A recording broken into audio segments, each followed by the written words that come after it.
plus rapidement en général que la majorité de la population française. Mais je crois que là aussi, on va avoir de plus en plus le choix des médias que l'on veut regarder, en tout cas pour la télévision. Et bien, il ne faut pas renoncer à notre pouvoir de téléspectateurs. Et je vais donner un exemple où je sais, par exemple, qu'on a fait des choses. Dans la région lyonnaise, où nous avons les banlieues dont on a beaucoup parlé dans les années 80, des Minguettes, de Vaux-en-Velin, etc. Eh bien, on est parvenu, tout doucement, mais on est parvenu à un moment donné à ce que les médias présents à Lyon arrêtent de toujours parler de cette violence, parce qu'on leur a fait remarquer que chaque fois qu'ils parlaient un peu trop des voitures brûlées, eh bien, il y avait 2 fois plus de voitures qui brûlaient.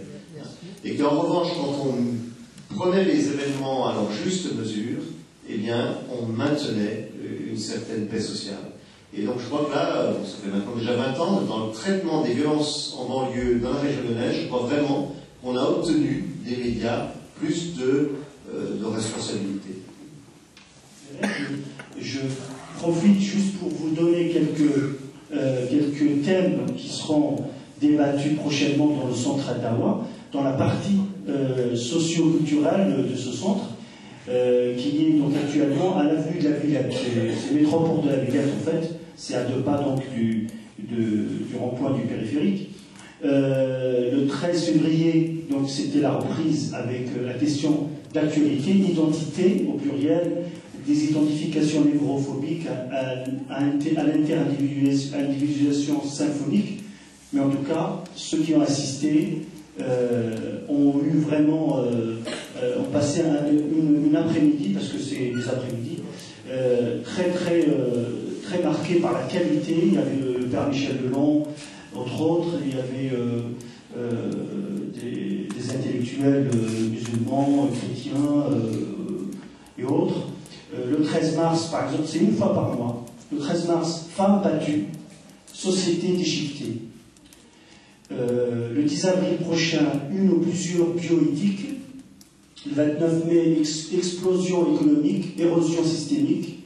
Le 26 juin, c'est un colloque, c'est toute la journée, c'est juste avant les vacances. Le 16 octobre, à la rentrée, donc inégalité sociale, insécurité générale. Le 26 novembre, d'une fraternité conceptualisée à la fraternité actualisée.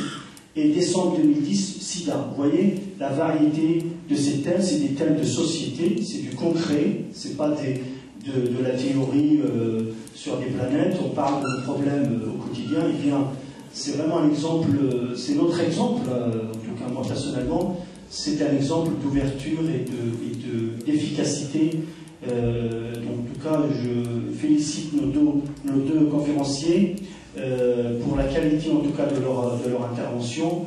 Donc, je leur laisse quand même le mot de conclusion pour clore cette fructueuse rencontre de ce soir.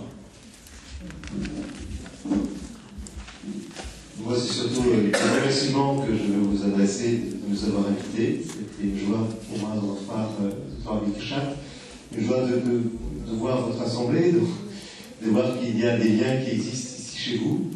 Une joie aussi à cause du nom de votre association, parce que c'est toujours un peu compliqué la question de la fraternité. Et souvent, on se dit frère en excluant d'autres. On va se dire frère entre chrétiens, entre catholiques, etc. Donc je trouve que c'est beau que vous ayez eu cette belle inspiration et ce courage aussi de dire voilà, on veut créer, constituer une fraternité entre chrétiens et musulmans. Pour moi, c'est vraiment très très important. Et si je vous remercie, je remercie aussi Dieu, parce que je crois que c'est Dieu qui permet que des événements comme ce soir se réalisent. Et que, ensemble, eh bien, si nous écoutons davantage sa voix, sa parole, eh bien, nous cheminerons vers une vraie fraternité universelle et éternelle.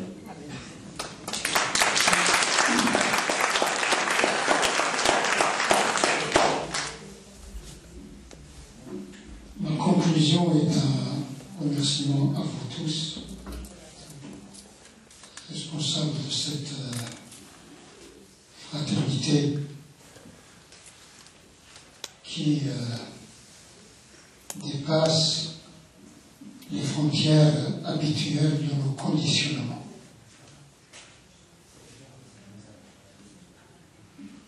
Deuxième point de cette conclusion, c'est que les vagues qui caressent les rives ne sont pas créatrices de l'océan. Elles sont l'expression de l'océan. En tant qu'individu, je ne suis pas l'océan. Je ne suis que la vague.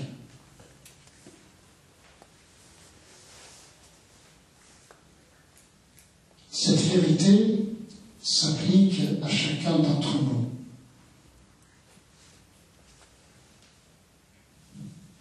Se considérer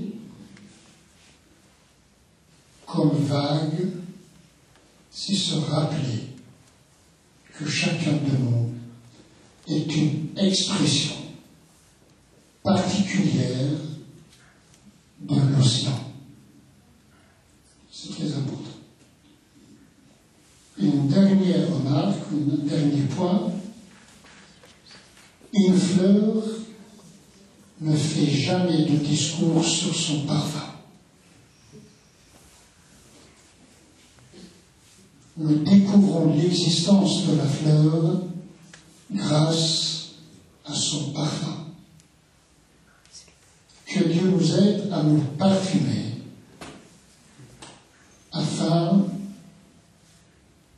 de pouvoir humaniser notre vivre ensemble.